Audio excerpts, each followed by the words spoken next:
Hey,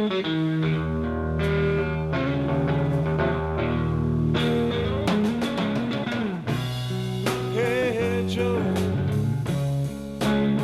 where you going with that gun of yours? The man I'm going to introduce you to had an extraordinary career. He worked with some of the biggest legendary names in music, names that still carry huge resonance today. So please, without any further ado, let me introduce you to Mr. Tappy Wright. Come on.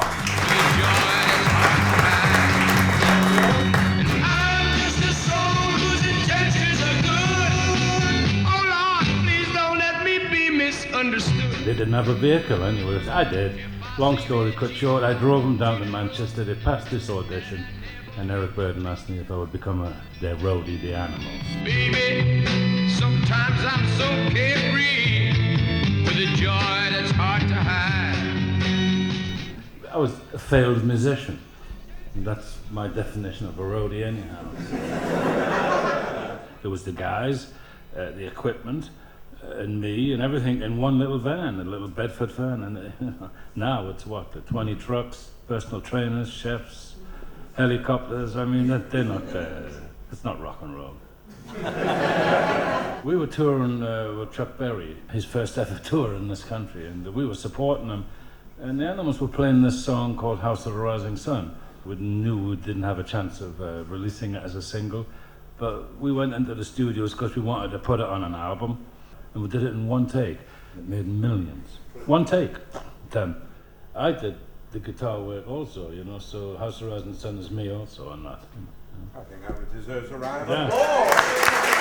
The Beatles were the first and the Animals was the second. We had the second #1 in the United States in '64. We did the Ed Sullivan Show. The Animals, my baby was true.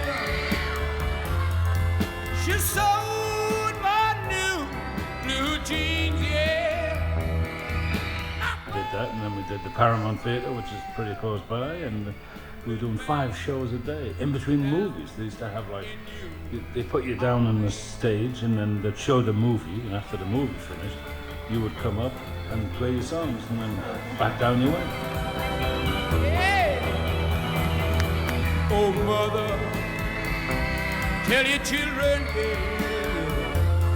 not to do. Peter Newman in Herman's Hermits was phenomenal in America.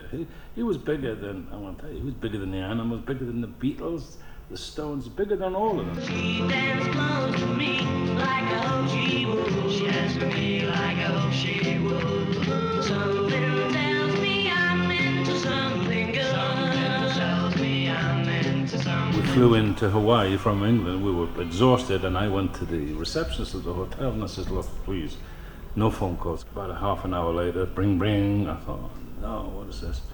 And it was a phone call for Peter, and oh, hi there, this is Elvis Presley. And I said, yeah.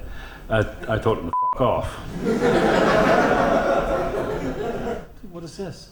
What is some schmuck on the phone that tells me it's Elvis Presley? I told you no phone call. She said, oh, I'm sorry, that was Mr. Presley. I felt so embarrassed and so stupid. I asked her to put me back through to him, and I apologized. And he says, this has happened. He says, I can't even order a pizza, and they won't deliver it. They don't. They can't do it. When I was a little girl, I had a record. Holding down, I left her all. We did a gig in Blackpool. This is Ike and Tina Turner we're talking about. They fancied the Chinese. I took them to the local Chinese. And the guys going, no, we're full. And there was 2 people in there. And Tina was going, come on, let's go. And I said, because you're black? They wouldn't let us in. So I, table up. And they come out of the kitchen with meat cleavers and everything. And they said, come on, let's go. But that's how it was. That's the first time I ever experienced that. I went to visit Jerry Lewis, the comedian, who was my idol when I was a kid. I was told, wait in this room, and they're going to take me into the studio. They waved me in this room, and 2 of them, they started asking me, could I sing, and what was my experience, how good a dancer I was. I thought, what's that got to do? I'm just here to meet Jerry Lewis. And he says, oh, you're in the wrong room. This is an audition for a new band we're putting together called the Monkeys. I went to... Tappy could have been a monkey. Yeah, no. The Animals broke up in the summer of '66. Eric Burden was forming the New Animals, and Hilton was going to go with him. And so anyhow, Chas decided he needed an artist to manage. We met this young lady called Linda Keith, who was the girlfriend of Keith Richards. She said, there's this young black kid singing down in the Coffee War in the village. You got to go see him. So we went down. This guy was playing, and he was singing the blues and all the rest of it, but he wasn't that good a singer. But then all of a sudden, as he was playing the guitar, it was his teeth, and he played with his teeth, behind his head, and between his legs, everywhere, you know. And Chas said, I got to take him back to England. I think I can do something with him. And that guy was Jimi Hendrix.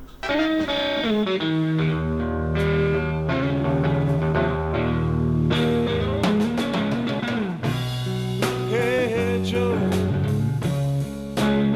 where you going with that gun of yours?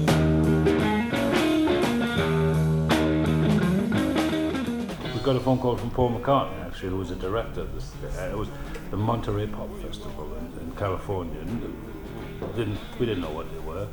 So we went out there, and we were on there with the Animals, and that was where Jimi kind of excelled himself, because Pete Townsend from The Who, he came across and said, look, Jimi, I can't follow you, let me go first, and you can finish the show. But there was method in his madness, because when Pete Townsend got on the stage, he did exactly what Jimi did, smashed the guitars, put it through the amplifier, and Jimi was pissed. So he said to the roadie, go and get me a box of matches and some gasoline. And that's when he set his guitar on fire.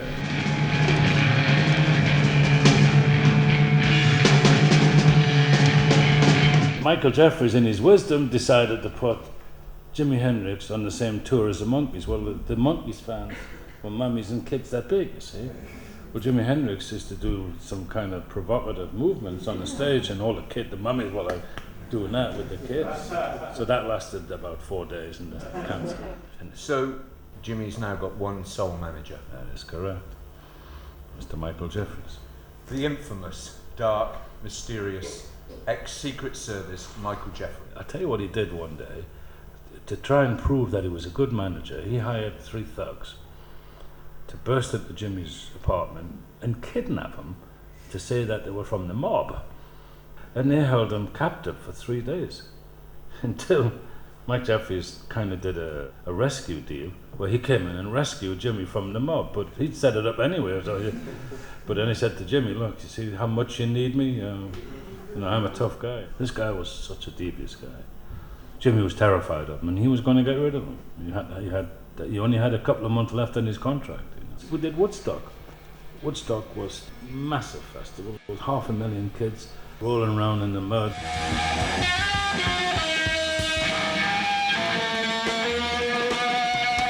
When he did the Star Spangled Banner, a lot of Americans were pretty much pissed with him for it, because they thought he was taking a mickey out of their anthem. But now it's used everywhere.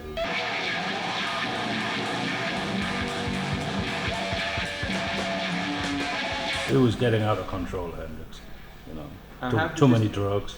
How did this affect the managerial finances? Mike was running out of money fast, and then of course the tax people came along. They gave him a bill for $30,000 a month for us. We were going to take the studio off him.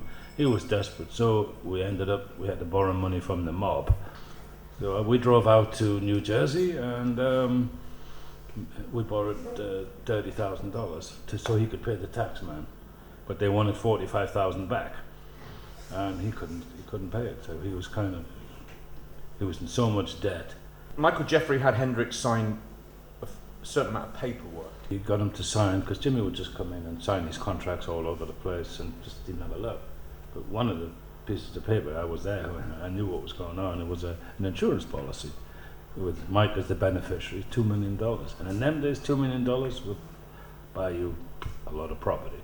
Well, this is the sad part about the whole thing.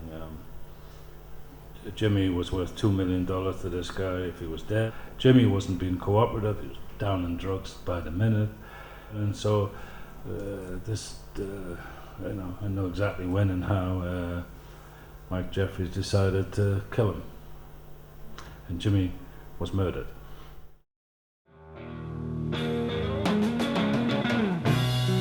Hey, Joe, where you going with that gun of yours?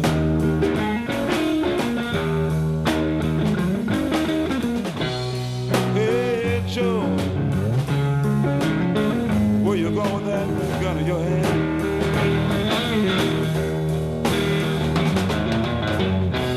I'm going out to shoot my old lady. You know I gotta mess around with another man.